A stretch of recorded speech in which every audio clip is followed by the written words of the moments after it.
Hello and welcome to Big Thoughts and Small Talk here on Insanity Radio 103.2 FM. That was Back in Black by AC/DC. A little bit of a Australian rock cure from that migraine of EDM and techno. I don't know what that was, but it sounded violent. It was very violent. Only enjoyable if you're on some type of substance. Not that we condone that here on Insanity Radio 103.2 FM. And I am here in the studio with the campus king of comedy himself, a man who had a very successful comedy society show last night, which I was very lucky and able to attend to. Mate, introduce yourself. You're right, I'm Ewan. He's Ewan. There you are. That was quite anticlimactic because you bigged that up quite well and I didn't have anything left to say because you did it all. But I appreciate it. Thank you. It's okay. And we're also joined in the studio by my new producer, John. Say hello. Hello. Well, you can say a bit more than that. Come on. I really don't know what else to say. Hey, this is his first time producing. Be nice. I don't want any bullying on this show. This isn't your show. I know, but I've done like a coup, mate. Oh man, this is some French Revolution stuff going on. Well, I mean, we'll be beheaded by the end of it. I mean, it would suit me. I am Australian, so I'm partly criminal. So it would be a fitting way to go, I think. So, John, how does it feel to be producing for the first time? So at this point, it's quite nice. It's quite nice. It's nice in here. It's air conditioned. I mean, it's always air conditioned, just, so nothing in the studio spontaneously combusts and we all die. Which would be horrible because it's also an SU night and we don't want to ruin anyone's night with, fires coming from the studio. To be fair, I feel a little bit bad for John because what happened was he came up saying he's producing our show and then we just forced him into participating with it. That's as true. He walked into the studio. That's true. So I'm on your side. This was down. You just put the mic in front of me. What's going on? Yeah, I'm on your side, mate. Don't worry. I feel like it's 2 against 1. We'll be okay. You'll be fine. But I do have the command center, so worst case scenario, I can just switch off your mics if you guys tick me off. So watch yourselves. So how has you're not president of Comedy Society? No, I'm the Edinburgh Fringe coordinator, so I've got to sort out our Edinburgh Fringe shows, which I applied for yesterday, actually. Yeah, it's quite a big responsibility, to be honest, because I find it difficult to put my shoes on most days, and they've kind of trusted me with this. But to be honest, I feel like it was probably the only thing I could have done, because it had a delayed kind of sense of responsibility because I didn't have to do anything for a couple of months. Yeah. And when things are in the future, I'm much more likely to agree to them. You know when people are like, oh, do you want to help me do this? When is it? Next month? Oh, yeah, okay, fine. Then it gets to it the day before and you're like, oh, I shouldn't have agreed to have done that. What did I do? That was basically how I got into that. But yeah, no, it was quite good fun. We went this year and we had quite a nice time. I'll tell you what, the best thing that happened in Edinburgh was we gave out a bunch of flyers and somebody walked into our show with the flyer. And then somebody, I won't say who it was, right, because I don't want to be mean, but they were performing, and then throughout their set, somebody watching it wrote on that flyer, "Help." And that was the best review we had of that show. So there Brilliant. you are. Yeah. Brilliant. Hopefully this year it will be more wonderful than it was last time. Do you have any plug for Comedy Society? Anything that you want to say? A shout out to the people who are part of the society, or just Yeah, I want to say well done to everyone that did it last night, actually, because obviously a couple of people, or 3 of them, it was their first time ever doing stand-up and they killed it. I felt like everyone was really good, and I'm not saying it was because I arranged it or because I was like, no, I'm joking. No, everyone did really well. Even the people, obviously I watched them all last year and that was definitely the best I've seen them all perform, and I was like a proud dad. I felt like they just popped out of my womb and I was looking after them a little bit, but they did very, very nicely. It was brilliant. Proud. I mean, I was glad that I was able to catch the part that I did. It was, honestly, I keeled over laughing for most of it. To be honest, you walked in at a very good time because the first 10 minutes were a little bit, we had some technical difficulties which made it a little bit hard, so you walked in. Yeah, you got quite a biased view, which I'm really happy about. That's probably why you're being so nice about it. But I'm not complaining. No, honestly, everyone did great. I had the very loud, obnoxious. Yeah, you got the Jimmy Carr thing going on a little bit. I do. I like it. Well, I mean, To be fair, it's better than the people at the back who just sat there in silence the whole time. It became my goal to get at least one laugh out. And I did in the end, admittedly, but it was very good. It was very good. When are you gonna do? Anything else in the next coming weeks? I mean, yeah, we normally do a Christmas show, but I mean, if people I don't know who's listening. I don't know if anyone's listening, to be honest. But like, This is the ghost hour, mate. We have. If you're listening to this at 10 p.m. on a Friday night, you need to make some better life decisions. No, I'm joking. I'm joking. It's a wonderful show. No, like if people do want to be involved in comedy site, we have like meetings every Tuesday and Thursday, and we are a very nice and accepting bunch. You don't have to do stand up if you just are interested in comedy, want to watch some comedy or whatever. Then come along and say hey and make yourself known. Brilliant. Well, on that note, I think that we should move on to our next song, which I personally love, Ozzy Osbourne. I think hell yeah, man. He's the epitome of I don't know. Just the 70s got to him. I mean, he's the only person I can think of who ate a live animal on stage. To be fair, he did too. He did a dove and a bat. A dove and yeah, one wasn't enough. That's a good dichotomy. Like, you have the evilness of the bat, and then peace through the dove. Either way, they both ended up in Ozzy's mouth. Yeah, they are. And on that note, here is War Pigs. And that was White Rabbit by Jefferson Airplane, who then in the 1980s became Jefferson Starship because, it was the space age and Ronald Reagan and Star Wars and all that stuff. Welcome back to Big Thoughts and Small Talk on Insanity Radio 103.2 FM. We've just put out the question on Twitter, what shape is the Earth? What thoughts, guys? John, do you have anything to... What's your opinion on the... shape of our home planet? So, you don't know. I don't.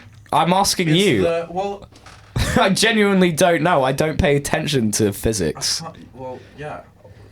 kind of Isn't that... could be anything. It could be any... When you said Bigfoots, I thought they'd be a little bit more bigger than this. A bit bigger than... I mean, in recent weeks, I've run out of steam, admittedly. Yeah, so, that's understandable. I think we all have. That's just uni, isn't it? It is. Oh, man. Like 3 weeks... Oh, no. What are we? Like 6 weeks in? I think we're almost 7.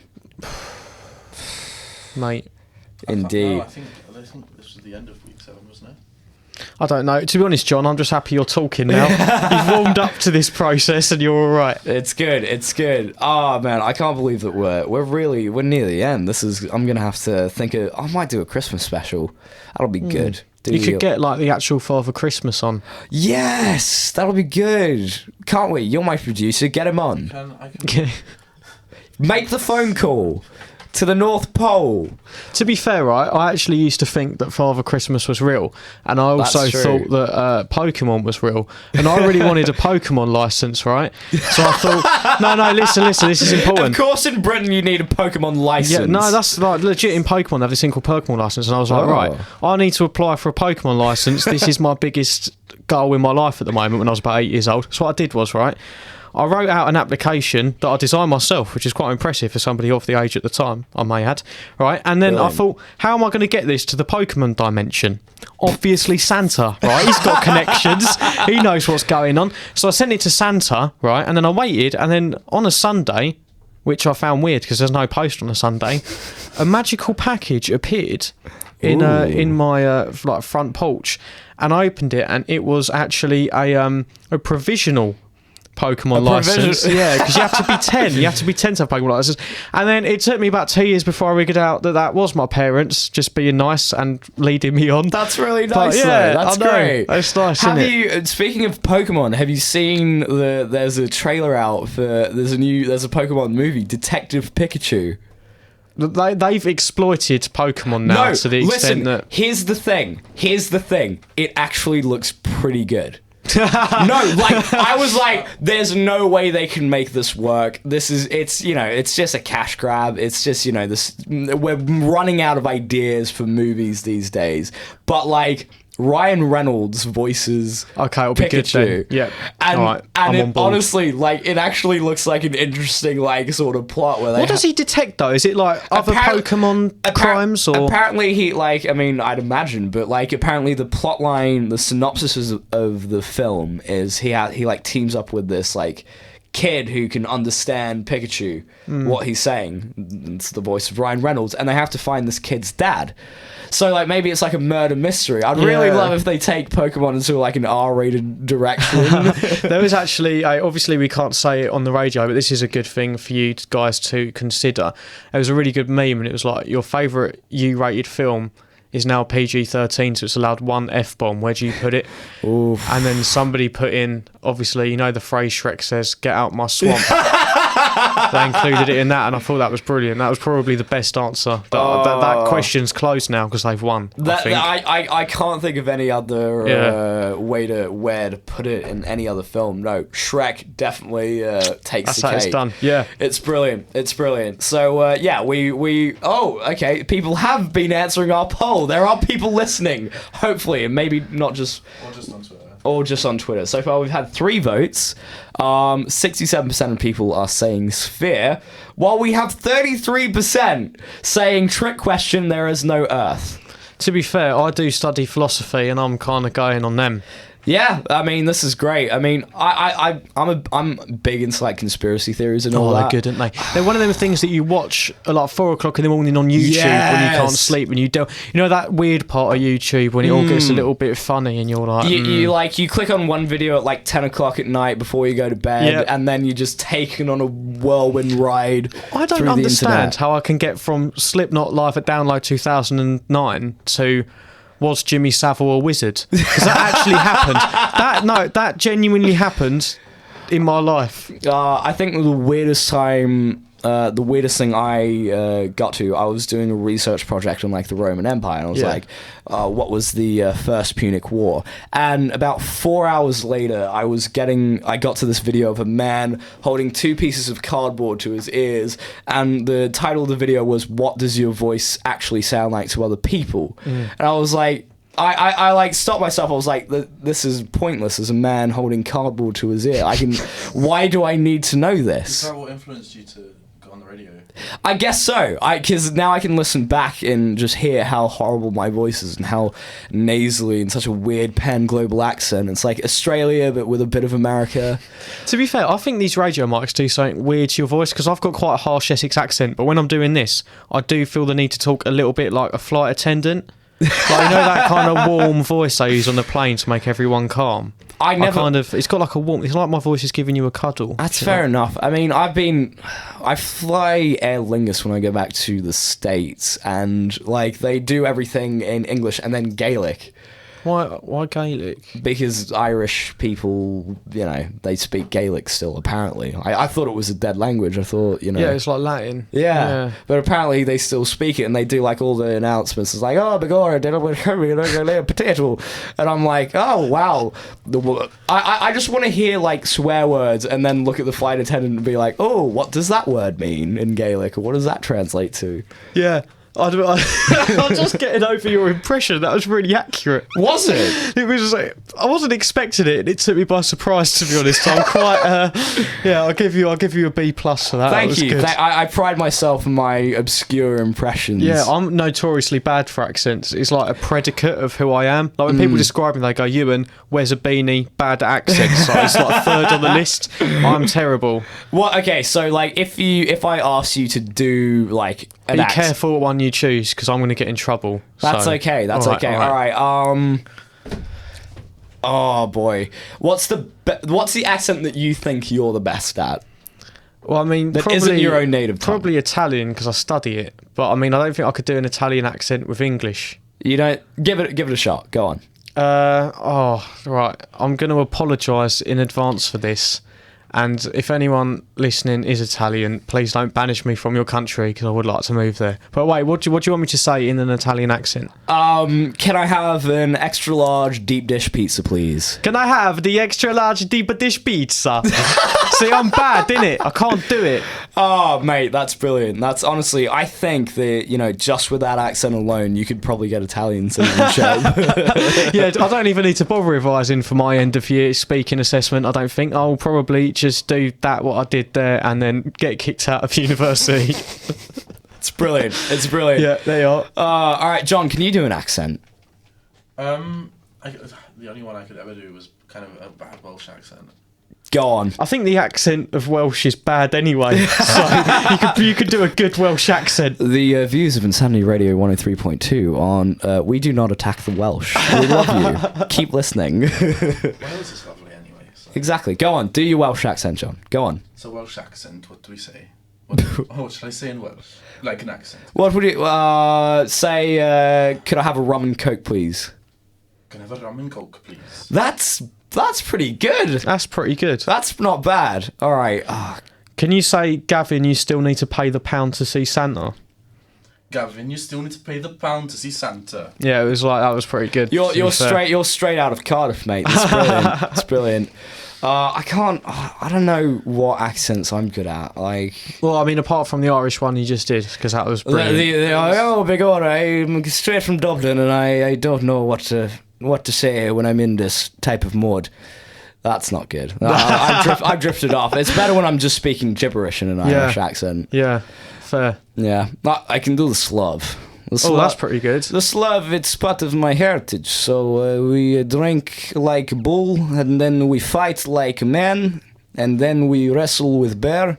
Wouldn't it be drink like men and fight like a bull? Because that would be way more impressive. No, we fight like bull and drink like eagle. It's just like with animals. I think the Slavic accent is like inherently evil. I hate to say that. You know, like Despicable Me. Yeah. Like, what's the guy's like Gru, yeah. He is like the scariest character in the world because he has that Russian accent. Like you could say anything and it'd be evil. That's like the true. German accent is quite similar as well, isn't it? German and Slavic accents are just a precursor to doing bad stuff. Yeah, like I've got an Essex accent, which just makes me sound like I'm going to stab someone on the way home. It's like statistically, I'd love to see that Bond villain. You know, Bond goes up against an Essex boy. We would win, mate. We've got weaponry. We could turn anything into a weapon. I once saw... actually, no, saying that, when I was at primary school, when I was 8, I got attacked with a traffic cone. So we are quite imaginative with what we use. Bond has a license to kill, but Essex boys don't need one. No, exactly. Yeah. That's how it's done. We'll cone you. Oh, that's brilliant. That's brilliant. And on that note, I think we need to move on to our next song, which is Purple Haze by The Eternal. And he's just legendary. He once was found with heroin in his suitcase. They don't make people like that anymore. That was the artistry that, you just can't find. I mean, Kurt Cobain was the same way, wasn't he? Exactly. Oh, man. Brilliant. All right, well, here is Purple Haze by The Eternal Jimi Hendrix. And welcome back to Big Thoughts and Small Talk. That was The Real Slim Shady by The Real Eminem, not the fake one. Definitely the That real is a one. timeless classic. It really is. Whenever it comes on at the SU, I just... I've never heard it at the SU. I've been going on the wrong nights. Fair. I mean, it's a rarity that it ever happens, because usually they're too busy playing a Cola by Camel Fat or one of the other generic EDM. I put all those songs in an area of my brain called things I will never need to hear again.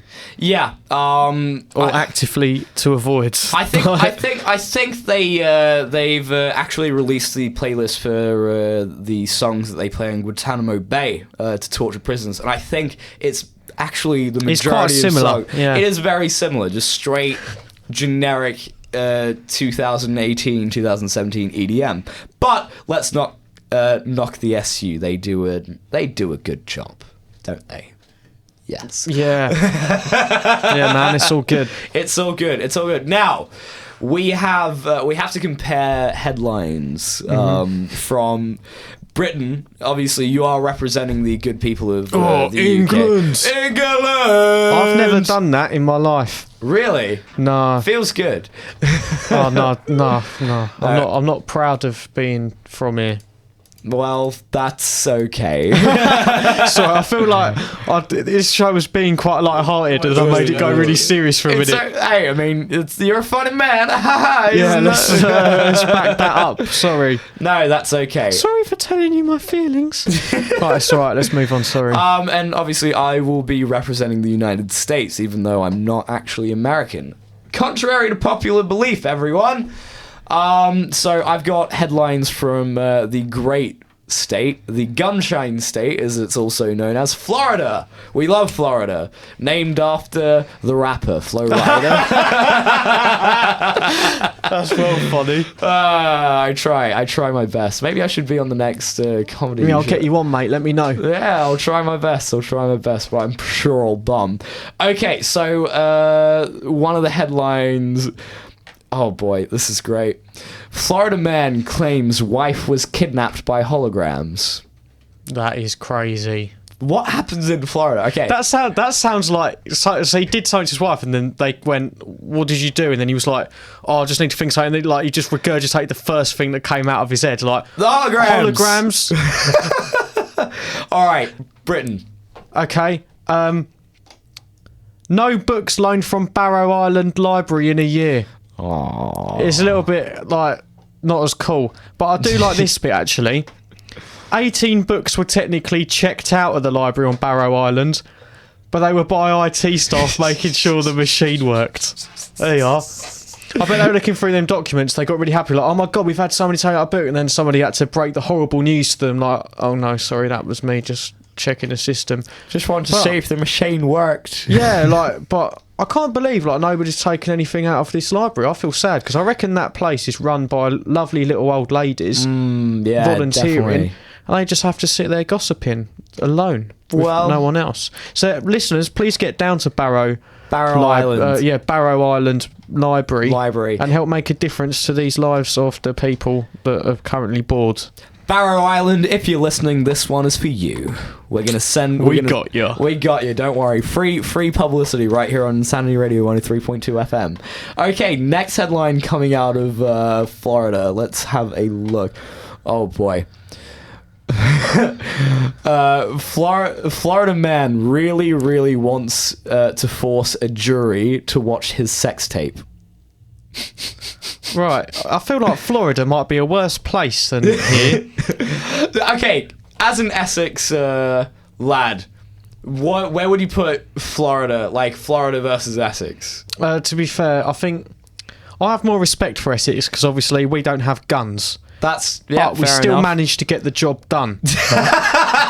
You're a creative bunch. We are a creative bunch, and we're not to be reckoned with. Essex is one of the few places where glass is both a noun and an adjective. That is correct. And traffic cone, apparently, as well, if you remember that from earlier. I coned him, son. Oh, right, man. I got this one, which is a little bit less sinister. All of mine are less sinister than yours. I feel like England is really violent and horrible, or quite boring. This is man banned for not running whole marathon. Right, I'll read you this. A regular entrant of the whole marathon has been banned from taking part after officials discovered he appears to not have actually run the race. That's something I'd do, because I remember, right, I did, at my school, we had to do 3 cross-country runs before we could move on to anything else. Oh, now, man. I still owe the PE department 3 cross-country runs because I was not doing that. Because, like, my whole life changed when I realised that if somebody tells you to do something, you can just go no. And then they can't actually do anything. So I'm on this man's side. That's Don't run brilliant. Whole marathon. It's a waste of your time. You don't have to. You don't have to. I remember in PE, like our phys ed teacher would be like, run 3 laps around, like, because we in Australia we had like a really like big like school. I was horrible at running. Had no lung capacity. So there was like this little blind spot like in the bushes where like I'd like run for the first like half and then I just like head for the rest of the 3 laps, and when the 3rd lap of people came around I then hopped out of the bushes and then like followed them behind. I was like, oh that was really tiring, Mr. Coford. You know, you put me through hell, but I did it, and I did it for you. The most kind of like cocky I got with it, I suppose, was when I had a note, so I didn't have to do it. And like when you have a note and you don't have to do it, what you used to have to do was like stand on the cones and like just kind of tell people their times as I went round. Well, I wasn't into all that giving time malarkey, so I brought my cigarettes with me, and I thought, what's the best antidote to exercise? Smoking. So I did that. Go. But yeah, no, but it is horrible because I was doing a bit last night. You probably heard, like, I've joined the gym now because I'm trying to get my life together. No, it's so good. now I have to like exercise out of choice. But the thing is, it's a lot easier to do exercise when there's not a big angry Welsh man shouting at you, telling you to do it, which is what I had at school. So if you hate PE, don't worry, It gets you should. better. Yeah. I mean, it does get better to an extent, but just I feel like school isn't very representative of life, to be honest. No, it's like prison. It really is like prison. It is a lot like it's prison. There's a natural hierarchy. The strongest are always on top, and then you have these. All the ones with the most traffic cones. I'm bringing it back. You're bringing it back. This is what comedy's about. That was a callback joke for those of you comedy nerds. They are. That's essentially what that is a remembering joke. Yeah. That's good. It reminds me of that. Do you watch Jim Jeffries? Oh, I love Jim Jeffries. When he told the story about him and Al Pacino. Oh, is that the one where he had to do the gun thing control bit at the party? At the Mariah Carey party, yeah. I love that bit when he goes, I would sign this thing and I wouldn't tell anyone who it was for, but then I started telling people and then nothing happened. So he just carried on doing it, yeah. I saw him live. Oh, did you? That's really cool. Yeah, about, I think it was 2 years ago. It was at Foxwoods Casino or was it Mohegan Sun? I don't know. It was an Indian casino in America. And he killed it. And that was one of the first times he told that story. Oh, really? Yeah. That's really cool. Oh, to see it live, it was like, I'm not going to tell you who it is, but I'll just tell you. The name rhymes with Kariah Mary. I'm like, okay, this is brilliant. Fair. No, he absolutely killed it. And my brother saw him recently for he's doing another tour. He's unstoppable, that man. He's a good guy. He's really good. And apparently his next show, which I'm sure he'll film at some point, is a real killer, according to my brother. So nice. Can't wait for Jim Jeffries. I'm excited. I am too. And it looks like that we are running close to the end of our hour. We have about 10 seconds until we're overrunning technically, but that's okay. We can overrun just a little bit. I must say, I've really enjoyed this episode. Having you on, Ewan, it's been great. Oh, thank you for having me. This has been better than anything I've ever done in the night time at university before. There we go. Well, I'm glad. Don't tell my girlfriend I said that. She'll be angry.